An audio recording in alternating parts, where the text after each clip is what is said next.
En primer lugar, vamos a hablar sobre el nuevo hipolipiamiante que tenemos para nuestros tratamientos de nuestros pacientes y nos van a hablar el doctor Ovidio Muñiz, al que tengo el placer de presentaros, porque él fue adjunto mío durante mi residencia en el Rocío y para mí es un gran placer. Él es internista y responsable de la unidad de lípidos de la consulta de riesgo vascular del Rocío, como he dicho. Nos va a hablar sobre qué aporta esta nueva diana terapéutica, el PCSK9, en el control de la hipercolesterolemia. Y posteriormente, el doctor Javier Mora Robles, cardiólogo de Málaga, del Hospital Carlos Haya de Málaga y responsable de la unidad de rehabilitación cardíaca, nos va a hablar sobre la experiencia de este fármaco en los pacientes de rehabilitación cardíaca. Bueno, pues ya sin más, damos paso al doctor Ovidio Muñiz.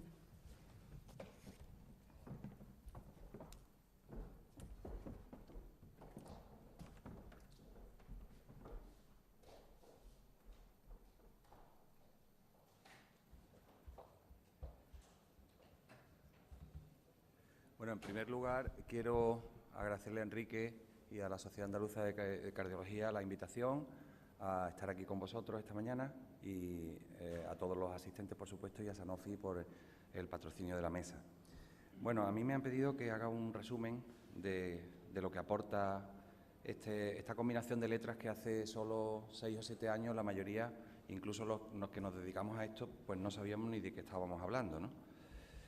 Quiero empezar un poco con esta diapositiva, que no sé si tuvisteis oportunidad de ver este programa en la televisión nacional, la segunda cadena, un sábado en prime time, donde pusieron un programa que fue muy polémico, ¿no? Este programa se había emitido primero en Francia y se titulaba El colesterol, el gran engaño.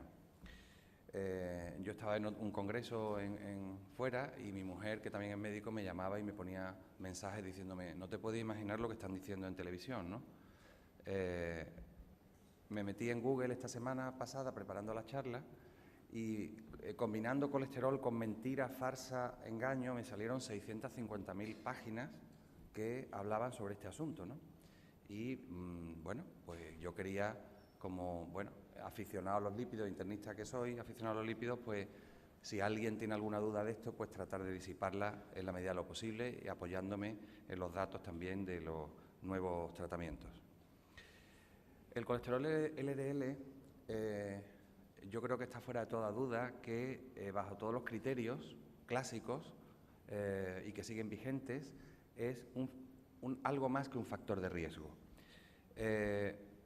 La evidencia de que se trata de un factor causal tiene múltiples evidencias, que no voy a entrar, por supuesto, en analizar cada una de ellas, pero bueno, me voy a parar muy poco en datos de hipercolesterolemia familiar, que es a lo que yo me dedico sobre todo, mi mayor foco de atención, por el modelo que supone, como ahora veremos, en la féresis, que es un tratamiento no farmacológico que también ha demostrado muchas evidencias interesantes, y, por supuesto, en los últimos ensayos con anti-PCSK9.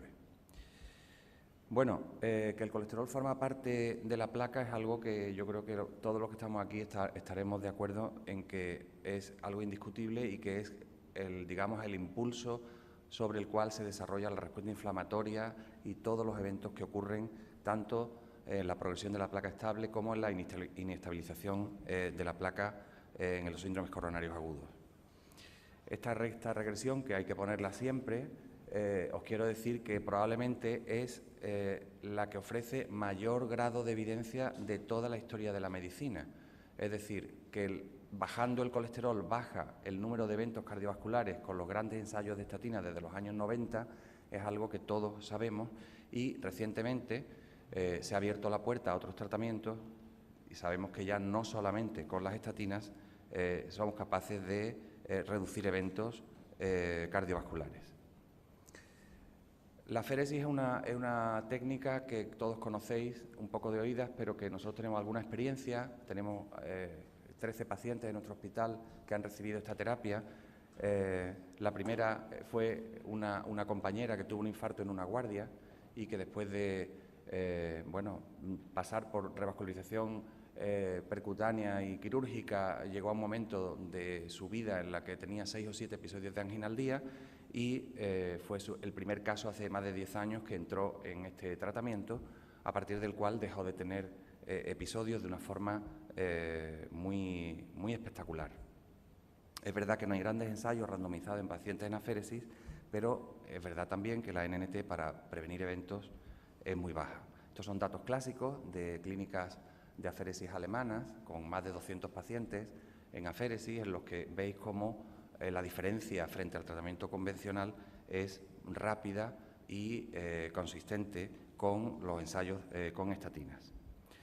También más recientemente sabemos que depurar el colesterol con esta técnica extracorpórea nos permite también estabilizar la placa, y sabemos que con estudios de PET pues somos capaces de ver diferencias con una sola sesión de aféresis. Nosotros hemos hecho también algunos estudios en nuestros pacientes sobre vasodilatación dependiente de endotelio y vemos que con una sola sesión y con una bajada brusca de colesterol, entrando con niveles de 200, 300 de LDL y saliendo con 10 o menos de LDL, hay cambios en la vasomotricidad y en la respuesta vasodilatadora dependiente de endotelio muy también espectacular. Centrándome un poquito en lo que yo veo en la consulta casi todos los días, que es la hipercolesterolemia familiar, la traigo un poco porque este esquema que habéis visto tantas veces, en nuestro caso, o en el caso de estos pacientes, estamos hablando de este esquema, que es el mismo, pero con 20 o 25 años de anticipación. El problema comienza en la concepción, antes del nacimiento. Hay estudios hechos en fetos afectos, con madres afectas que ya tienen placas aórticas antes de nacer o antes del aborto. Y desde el nacimiento estos niños están expuestos a tasas muy altas de niveles de LDL circulante, que es lo que realmente difiere de otras formas de hipercolesterolemia. Fijaros que con niveles mayores de 190 de LDL, que tenemos muchos pacientes, todos los que estamos aquí en la consulta, el riesgo es muy diferente con el mismo nivel de colesterol si estamos hablando de que el paciente tiene una mutación positiva para HF o no la tiene. Y esto no es por otro motivo, estamos hablando de un riesgo relativo del 6 veces o 22 veces más por el tiempo de exposición al que están expuestos estos pacientes, el tiempo desde el nacimiento. Yo en este momento suelo siempre decir, y algunos que me habéis escuchado alguna charla, pues el cardiólogo me refiero, me habéis escuchado decir muchas veces, siempre me refiero a los cardiólogos como los superpredadores de la medicina cardiovascular, porque por vuestras camas y por vuestras salas de hemodinámica pasan todos estos pacientes y tenéis la oportunidad no solo de hacer lo que estáis haciendo con ellos, con la excelencia que se hace en nuestros centros habitualmente, me refiero al paciente individual, sino aflorar muchos más casos, es decir, el nivel de sospecha que debe tener el cardiólogo que tiene en sus camas de hospitalización un paciente joven con antecedentes familiares de enfermedad cardiovascular prematura, nos puede permitir luego diagnosticar pronto y tratar pronto. Bueno, esto es solamente para recordaros que antiguamente hablábamos de hipercolesterolemia familiar solamente cuando nos referíamos a las mutaciones del receptor, pero que sabéis que hay más de 10 genes actualmente implicados que se heredan de una forma idéntica, con un fenotipo idéntico, aunque más del 90% de nuestros pacientes van a tener la mutación en el receptor del LDL. No voy a leer esta diapositiva, pero solamente quiero llamar vuestra atención sobre el hecho de que probablemente HF es mucho más frecuente de lo que nos pensábamos. Clásicamente habíamos estudiado que era 1 de cada 500 pacientes, pero hay estudios ya en España, en algunas comunidades autónomas como Cataluña, por ejemplo, donde parece que esto puede reducirse casi a la mitad. ¿Esto qué quiere decir? Quiere decir que en Andalucía podemos pasar de 18 a 30.000 pacientes que probablemente muchos hemos visto sin saber que eran HF porque no estaban diagnosticados. Y los que tenéis un punto de observación más privilegiado para detectar sois los cardiólogos. Y es por eso por lo que yo siempre hago hincapié a los que rotan con nosotros en el primer año en medicina interna, en siempre que tengan un alto índice de sospecha, porque vais a ver mucha HF, mucha más de la que os podéis imaginar. porque realmente el eslogan de cuanto más bajo mejor, en este proceso lo podemos cambiar por cuanto antes mejor.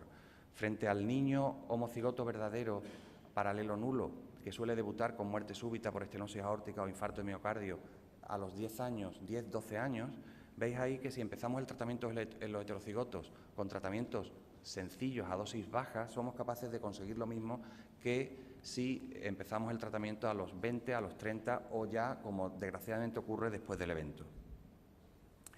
Pero fijaros que en HF, que suele ser seguida cuando está diagnosticada, como en el caso de la corte Seyfarth, por médicos motivados, supuestamente con menos inercia y con más dedicación a este campo, pues veis ahí que el porcentaje de pacientes a vuestra izquierda, de pacientes que tienen enfermedad cardiovascular y que están controlados, es extraordinariamente bajo, debajo de un 5%, y estos son años de 2015.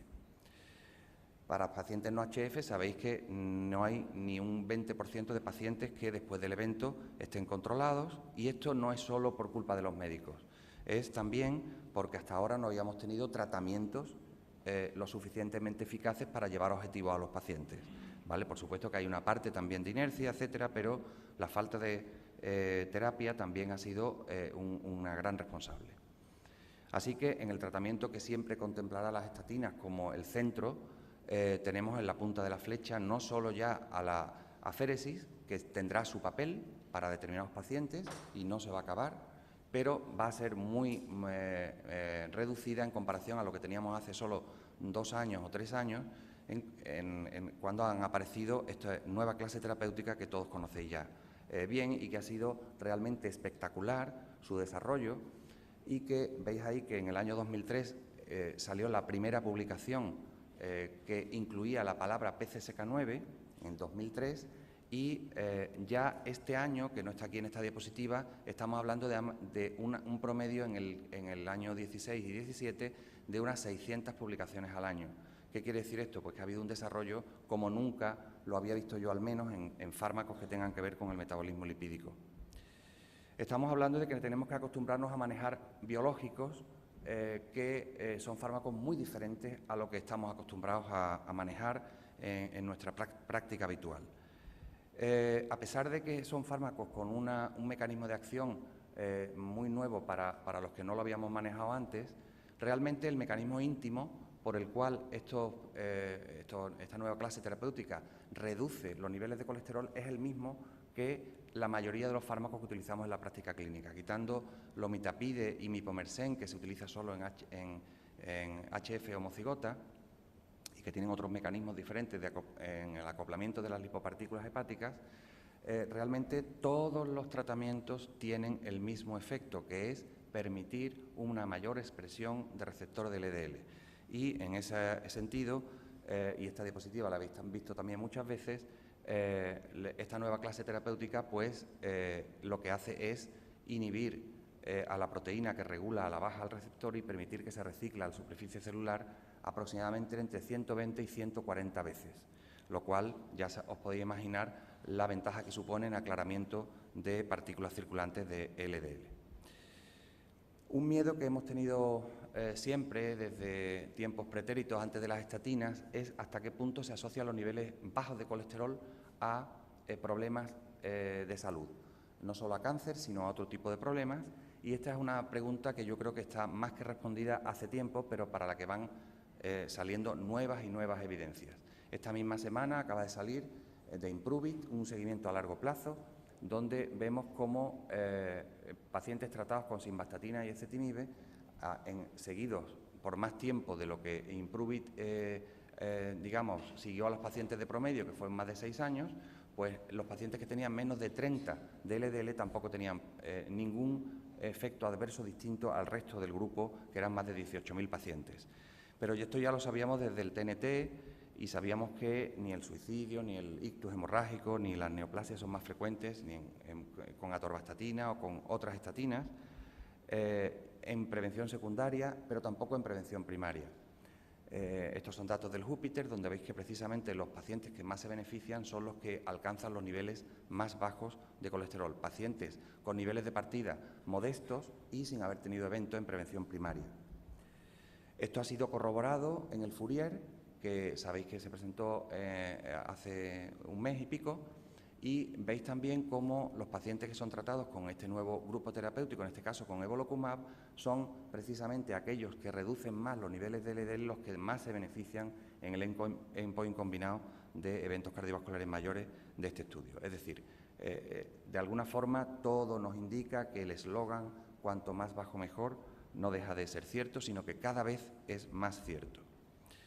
Centrándonos un poco en alirocumab, sabéis que el programa Odyssey, al igual que hizo evolocumab con su programa de desarrollo, pues contempla una multitud de ensayos simultáneos que no están recogidos aquí, son más de 35 ensayos, y yo solamente os voy a contar dos palabras de la población HF y del long term. En la población HF, en un diseño 2-1, es decir, dos pacientes frente a un placebo, o sea, dos tratamientos activos frente a un placebo, voy a presentar los dos estudios combinados. Veis aquí como, sin que hubiera diferencia en el tratamiento y en la intensidad del mismo y, por supuesto, en las cifras basales de colesterol, el porcentaje de descenso de LDL en términos de reducción estamos hablando de prácticamente un 60%. En pacientes en los que antes no teníamos herramientas para llegar ni aproximarnos de lejos al objetivo terapéutico. Estas son las gráficas que habéis visto tantas veces de uno y de otro estudio y veis la diferencia tan impresionante desde la primera dosis. Una cosa que tiene alirocumab como ventaja es que se puede escalar la dosis y, de hecho, en la semana 12 en estos ensayos, y en el long term ocurría igual, se podía escalar dependiendo de los niveles alcanzados a doblar la dosis si no se habían alcanzado los objetivos que se habían preespecificado. Esto se traduce en un porcentaje desconocido, nunca habíamos visto esto, de pacientes en objetivo terapéutico con una enfermedad monogénica como es la hipercolesterolemia familiar. Muy rápido también voy a presentaros el long term, que viene a decir lo mismo, pero en población general, por supuesto, también incluida HF. Nosotros, de hecho, metimos 20 pacientes que eran 20 HFs en este estudio, y veis ahí cómo las curvas son prácticamente superponibles. Es decir, para población no seleccionada por el hecho de tener una hipercolesterolemia genética, pues veis que estamos hablando de disminuciones muy marcadas de LDL, como no habíamos visto hasta ahora, igualmente permitiéndonos llegar a objetivos en proporciones desconocidas hasta la fecha. Fijaros aquí en esta diapositiva en la que se hace el subgrupo de pacientes que entraron en este estudio que tenían HF y no se diferencian en cuanto a consecución de objetivos ni a descenso de LDL, y ya os aclaro que tampoco por el tipo de mutación, es decir, no había diferencias tampoco en si estábamos hablando de alelo nulo o alelo defectuoso. Cualquier paciente tenía un porcentaje de descenso muy homogéneo. Al final de este estudio, que luego continúa con una fase abierta en que hemos tenido a los pacientes casi 3 años o casi 4 años en algún caso antes de que su comercialización, viendo los resultados, pues os puedo decir que el porcentaje de reducción en un análisis que no estaba, en un estudio que no estaba diseñado para eso, en espera del outcomes, pues estamos hablando de diferencias en muy poco tiempo. Es decir, una enfermedad que se desarrolla en décadas, realmente demostrar disminución de eventos en pocos meses, realmente es algo, yo creo que muy importante, cuando lo extrapolamos a la historia natural de la enfermedad, que es de mucho más tiempo. Por tanto, en las conclusiones de este estudio es que en pacientes de alto riesgo, alirocumab redujo muy significativamente, permitiendo sin efectos adversos y significativos de ningún tipo, ni locales de punto de inyección ni de otro tipo, llegar a objetivos con un porcentaje pues muy claro. Esto sitúa y remeda, y esta diapositiva también la habéis visto muchas veces, a la recta de regresión que hemos visto en otras ocasiones. Es decir, lo importante no es con qué bajamos el colesterol, sino el objetivo terapéutico que tenemos que alcanzar. Y lo importante es alcanzar ese objetivo. Esto ha sido corroborado en el Fourier, que ha sido recientemente presentado, y veis un poco en esta diapositiva, que es la única que traigo, donde a partir del primer año las rectas se separan más y lo previsible es que esto siga ocurriendo y lo vamos a ver seguramente en el Outcomes, que tiene un seguimiento más largo que el Fourier y que se presentará posiblemente el año que viene. Es decir, parece claro que se ha podido demostrar de forma inequívoca que mientras más bajemos el colesterol LDL vamos a tener menos eventos mayores.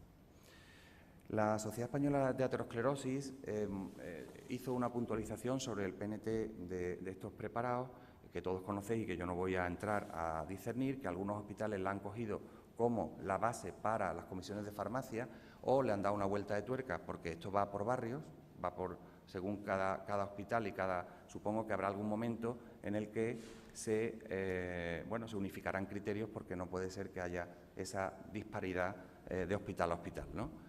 Vuestra Sociedad Española de Cardiología dio otra vuelta de tuerca exclusivamente para pacientes coronarios, con la que yo no puedo estar más de acuerdo, en la que en pacientes HF, que es lo que a mí me toca más, pero también en los pacientes reingresadores con múltiples eventos y múltiples episodios de revascularización, pues baja a 70 y no a 100 el nivel de financiación de este tipo de preparados, cosa que yo creo que todos los que estamos aquí suscribiríamos inmediatamente. ¿Y qué pasa con la seguridad?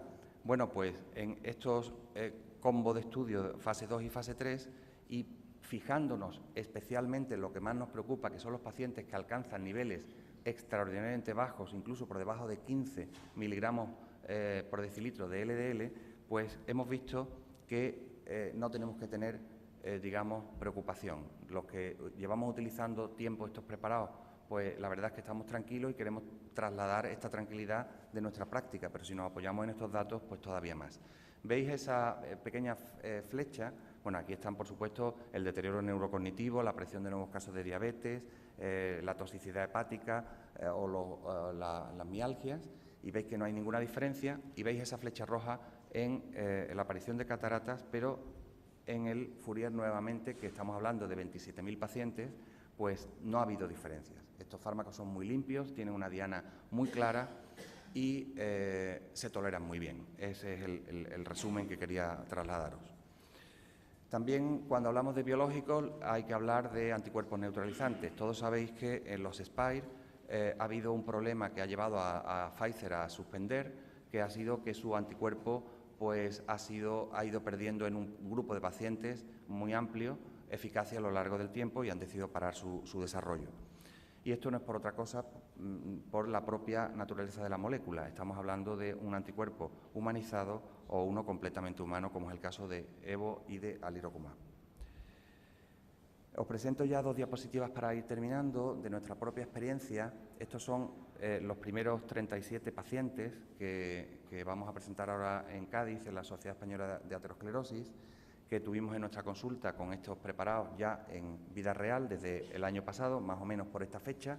Empezamos los primeros pacientes y veis que la diferencia y la respuesta es absolutamente equiparable a los ensayos. Una cosa de esta gráfica que me gustaría hacer hincapié solo es que la respuesta no es, digamos, idéntica en todos los pacientes. Parece que los pacientes que más nos preocupan a nosotros, que son los intolerantes HF, que no son capaces de tolerar estatinas y tienen niveles altísimos de LDL de 370, a lo mejor solo con resinas, fijaros la tasa de respuesta tan importante que tenemos. Pero siendo una respuesta individual y muy marcada en algunos pacientes que pueden pasar de 300 a 25 de LDL con una sola dosis, estamos hablando de al mes, pues fijaros en el grupo de pacientes lo que supone todo esto si lo miramos en su conjunto. Estamos hablando de un 60% que, como decía yo a alguien en la puerta, en vida real no siempre es fácil remediar los resultados de los ensayos clínicos, porque los pacientes en los ensayos todos sabemos que están más seguidos, van a más visitas y bueno, están más motivados en general. Es verdad que la población HF ya está motivada de por sí, por toda la historia familiar que presentan y, bueno, y lo que traen detrás esas familias, ¿no? En conclusión, y ya para terminar, deciros que PCSK9, sabéis todos, es un importante modulador del metabolismo del colesterol por la regulación del receptor del LDL. Los datos que tenemos hasta la fecha con estos anticuerpos son coherentes con la teoría lipídica. No ha habido hasta la fecha fármacos más potentes en términos de reducción del LDL y tenemos ya datos de que reducen la placa y el riesgo de eventos de una forma segura. La experiencia que al menos yo os puedo comunicar en vida real durante el primer año de alirocumab remeda completamente a los ensayos clínicos. Muchas gracias.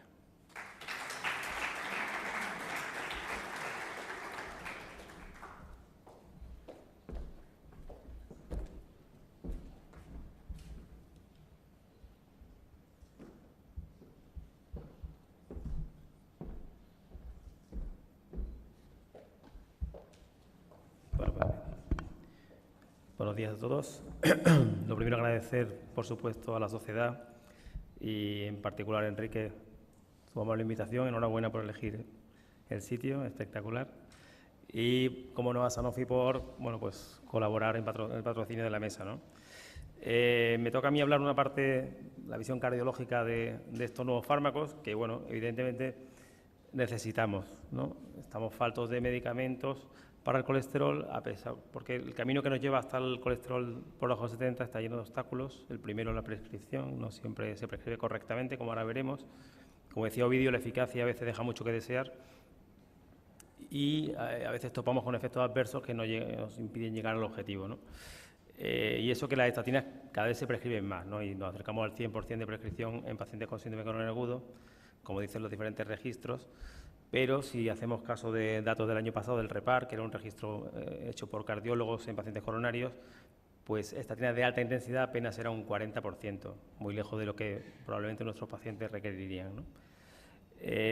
Bueno, como cardiólogo dedicado a rehabilitación cardíaca, pues recordar que los estilos de vida no se sustituyen por nada y que hay que ponerlos como primera piedra angular en el tratamiento de nuestros pacientes, y como dice este editorial, que es de este año, pues queda mucho trabajo por hacer en estilos de vida, ¿no? Y muchas veces se nos olvida, ¿no? En cuanto a adherencia, nos pasa un poco igual. Los pacientes dejan de tomarse la medicación después de un infarto de forma sistemática, y este estudio de la Clínica Mayo, el Condado de Oste, pues nos dijo una cosa que a lo mejor habría que tener en cuenta, ¿no? El predictor de mayor adherencia al tratamiento después de un infarto es estar en un programa de rehabilitación cardíaca, y bueno, pues es un incentivo más para acordarnos de mandar a los pacientes, ¿no? En este estudio se veía cómo la discontinuación del tratamiento con estatinas era muy marcada. La línea de puntos eran pacientes sometidos a rehabilitación cardíaca que persistían en el tratamiento mucho más tiempo, ¿no? No todo es culpa del paciente, a veces el médico también deja que desear. La inercia terapéutica nos lleva, por ejemplo, en datos del REPAR del año pasado, a comprobar que 26% de los pacientes en objetivos, solo 26%, pero de cada 10 pacientes mal controlados, solamente el médico actúa en 4. En 6 pacientes no tomamos ninguna decisión al respecto. Entonces, la inercia terapéutica está condenando a veces a nuestros pacientes a no estar bien controlados, ¿no? A veces topamos con la intolerancia a estatinas, que es, bueno, ese agujero negro controvertido, ¿no? Que hay quien se cree, quien no se cree, y que ni siquiera sabemos exacto ni siquiera su incidencia, ¿no? Se habla de 1 de cada 1000 como auténtica miopatía, con elevación de CK, pero mialgias, como vemos todos los que tratamos pacientes con estatinas a diario, pues según donde mires, entre el 7 y el 29% puedes encontrar, ¿no? Se sabe que esta intolerancia se ve favorecida por 2 tratamientos, de los que usamos habitualmente, que muchas veces dosis dependiente. De hecho, la simvastatina 80 provocaba 10 veces más miopatía que la de 20 y no se recomienda, aunque no claramente está relacionado con estatinas más potentes, que a veces no se usan por ese miedo a la intolerancia, ¿no? Hay una corriente que es pensar que es efecto nocebo, que es decir, que el paciente sufre el efecto secundario porque conoce el efecto secundario y ya lo está preparando, ¿no? Digamos. Y algunos estudios pues abogan por este fenómeno, ¿no? Por ejemplo, en el estudio HPS, a los pacientes antes de meterlos en el estudio los tuvieron 1 mes y medio con simvastatina y luego los pasaron a placebo, ¿no? El mismo tiempo. Pues bien, los mismos que tenían síntomas musculares con simvastatina los tenían con placebo, y entonces eso hace desconfiar de que sea de verdad intolerancia, ¿no? En otros estudios pues se ve que la discontinuación del tratamiento pues es similar siempre en estatina y placebo. Entonces, bueno, pues aquí los que publican pues nos dan otra versión, ¿no? A favor de que sea una intolerancia real, bueno, pues hay datos del Gauss, que eran pacientes seleccionados por ser intolerantes por síntomas musculares. Se probó placebo y atorvastatina 10 semanas y se cruzaron. Y hay datos curiosos, ¿no? El 26% de los pacientes tuvieron síntomas musculares con placebo, pero no con atorvastatina. Estos serían los del efecto nocebo, eran intolerantes, pero luego reprodujeron los síntomas con el placebo, no con la estatina. El 42% tuvieron síntomas musculares por atorvastatina, pero no con placebo. Estos deberíamos considerar los verdaderos intolerantes. Y de esos seleccionaron para el Gauss y el 90% toleró bien el evolocumab. Por tanto, deberíamos aceptar que realmente hay una intolerancia, ¿no?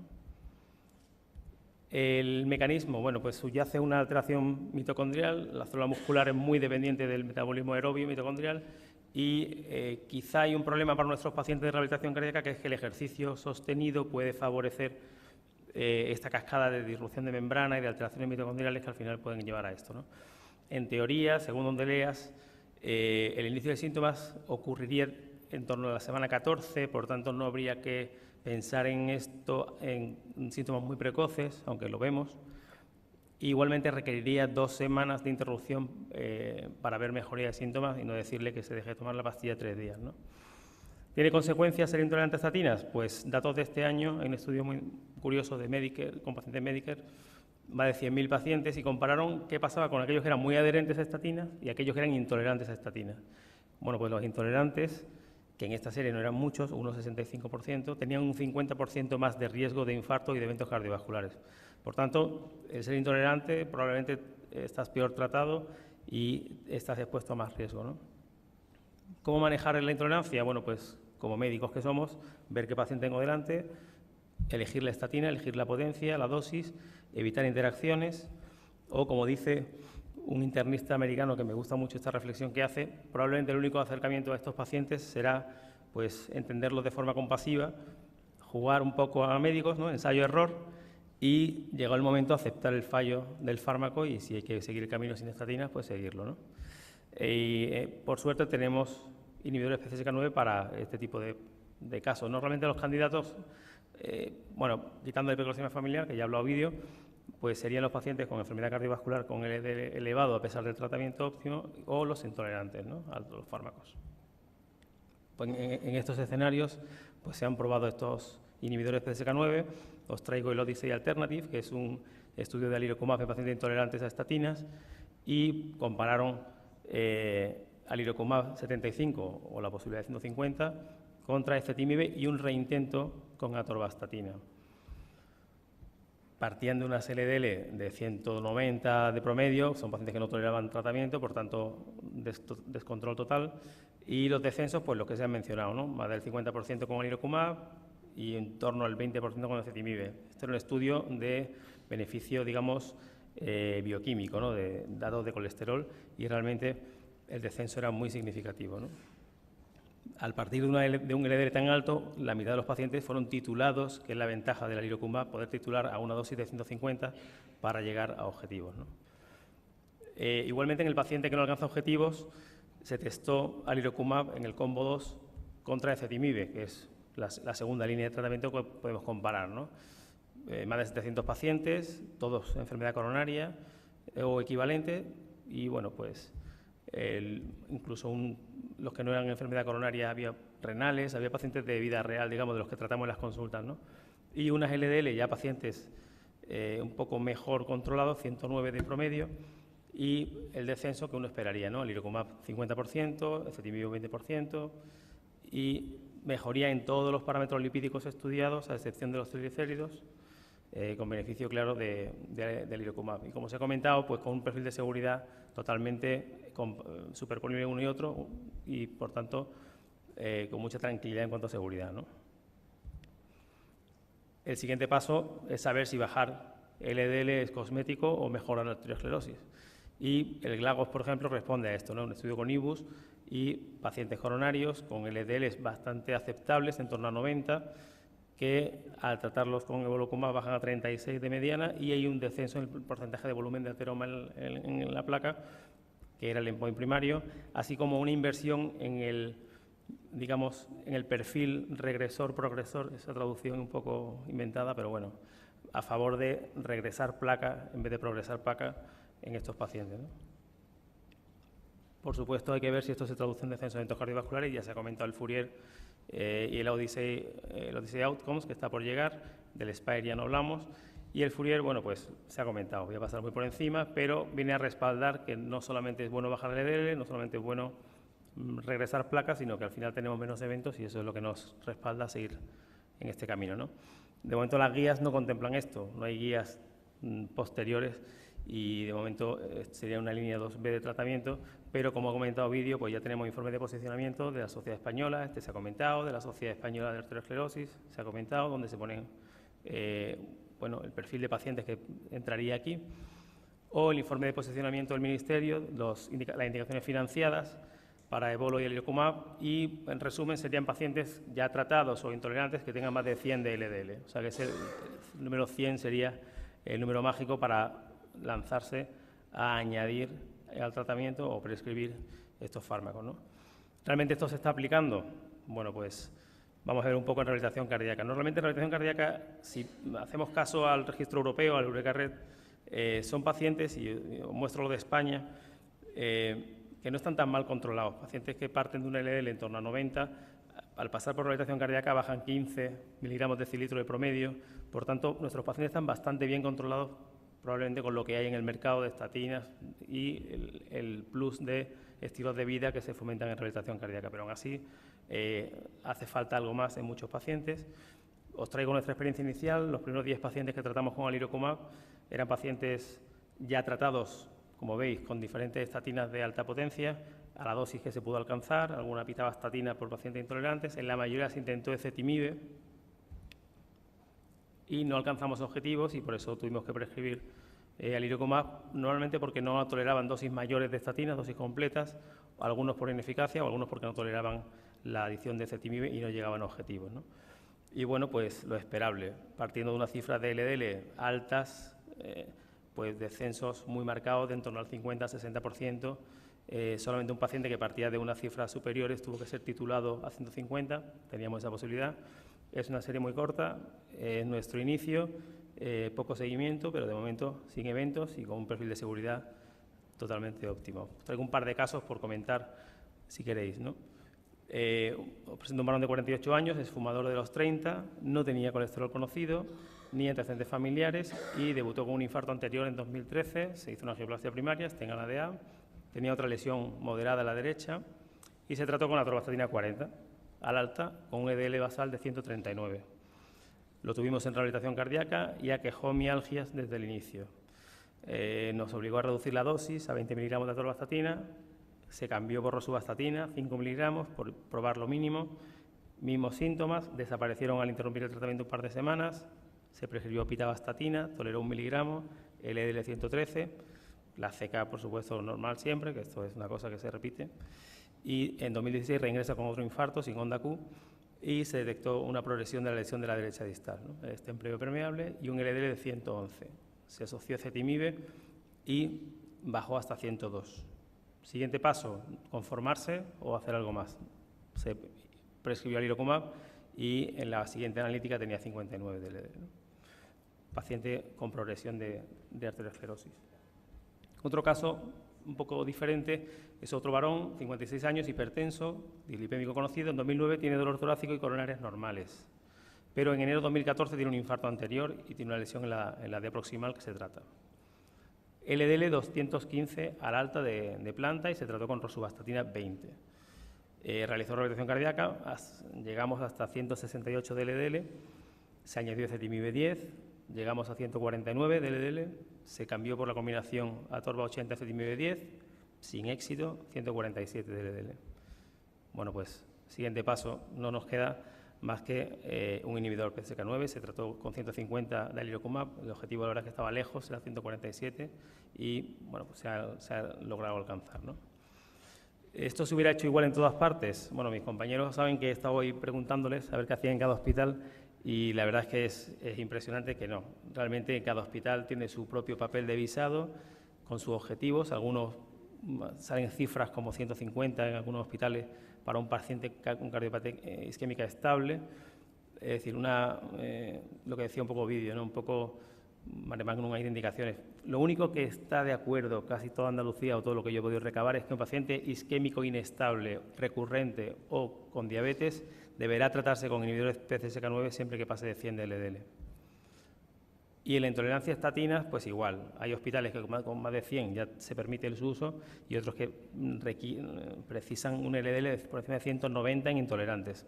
En fin, en el primer caso, paciente recurrente y tal, parece que estamos todos de acuerdo, pero en el segundo caso, algún hospital se lo hubiera denegado, un paciente con cardiopatía isquémica y 147 de LDL, por estar estable.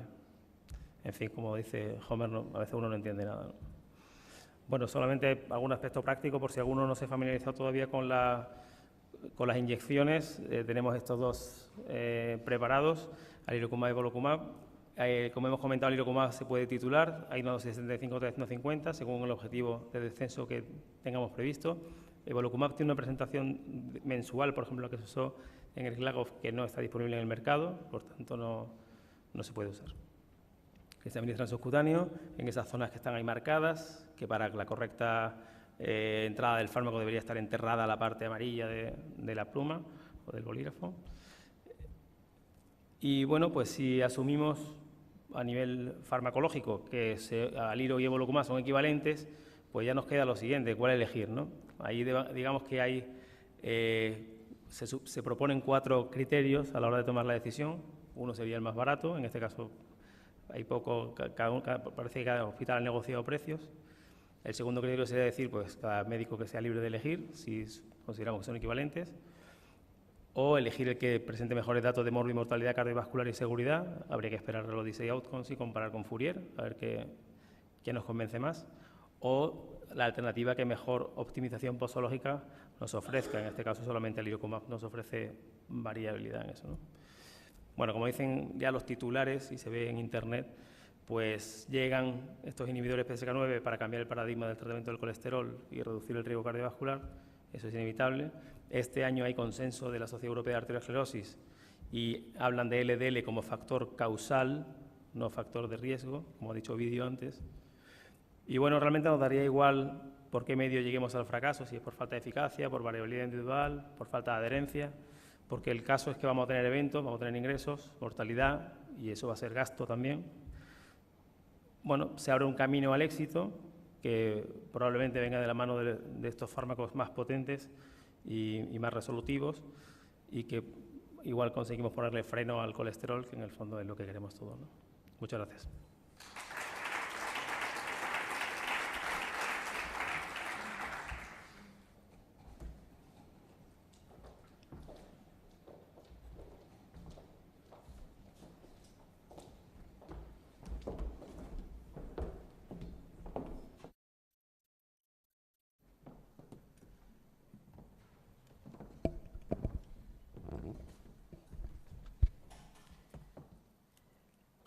Muchas gracias al doctor Muñiz y al doctor Mora por sus presentaciones. Y bueno, ¿tenéis alguna pregunta que comentarles a los dos ponentes en la audiencia?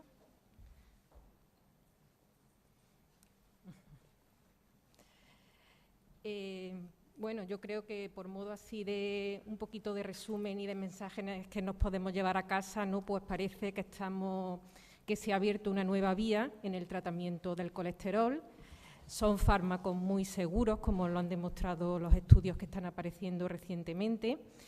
Y bueno, esto lo que nos ha venido a confirmar pues, es la teoría lipídica, que parece que cuanto más bajo, mejor. Pero yo tengo una preguntilla para los dos ponentes, y es que, bueno, la verdad que son fármacos muy buenos, y un paciente que tenía, vamos, que a pesar de tenerlo con rosuvastatina 20, con ezetimibe 10, pues es verdad que en prevención secundaria no me llegaba al objetivo del LDL. Y pues, bueno, un compañero le puso este fármaco y ahora lo tenemos en un LDL de 20. ¿Le quito algo o lo dejo como está? Bueno, ya se leen algunos editoriales. Leí uno el otro día que preguntaba ezetimibe a quién, ¿no? Era como diciendo, ¿dónde queda el ezetimibe? La verdad es que los pacientes no lo preguntan, y aunque realmente la indicación es añadir a lo que hay y mantener, yo creo que si el paciente está en 20 de LDL, yo particularmente creo que voy a ir retirando cosillas, empezando por el ezetimibe, que quizá el impacto en cuanto a eventos es mucho más modesto. Si con eso favorezco la adherencia al tratamiento del paciente, creo que será una buena cosa, ahorrarle pastillas. pero la verdad es que es inventado, no hay realmente nada escrito sobre eso como para decir que se deba quitar y mantener en monoterapia el inhibidor PCSK9. Es algo que fuera intolerante, claro. Nosotros, como tratamos una población de cifras de partida tan amplias, tenemos muchos pacientes que además en nuestro hospital es obligado para poder prescribir anti-PCSK9 que el paciente ya esté con ezetimibe, además de una estatina a la dosis máxima que tolere. Pero muchos pacientes nuestros están con resinas. Colesevelam es la que más utilizamos y son 6 pastillas al día y lo primero que quitamos cuando bajamos de 30 de LDL, lo primero que quitamos es colesevelam. Hay una estrategia también que se está empezando a plantear cuando tenemos un paciente hiperrespondedor a anti-PCSK9 que está con tratamientos probados como es ezetimibe y atorvastatina o rosuvastatina, por ejemplo, y llegamos a niveles extraordinariamente bajos. Una opción podría ser alargar un poco el tiempo de administración de los anti-PCSK9. Esto se está empezando a hacer en algunos sitios. Los pacientes que llegan debajo de 20 son un porcentaje pequeño, pero hay pacientes. Y una opción, digamos, para hacer sostenible todo esto, que es una preocupación que tenemos todos, no solo la administración, los médicos yo creo que también tenemos que asumir nuestra responsabilidad, pues para hacer asumible todo esto, además de la política de retirar algún medicamento oral, podría ser alargar, por ejemplo, a 3 semanas en vez de a 2, o incluso a veces a 4 semanas, la administración de este tipo de preparados e ir viendo al paciente. Yo creo que cada paciente individualmente hay que considerarlo y tenemos que un poco tomar decisiones con el paciente por delante y también con su conocimiento y su acuerdo. Muchas gracias. Muy bien, pues ya sin más cerramos la mesa. Muchas gracias a todos.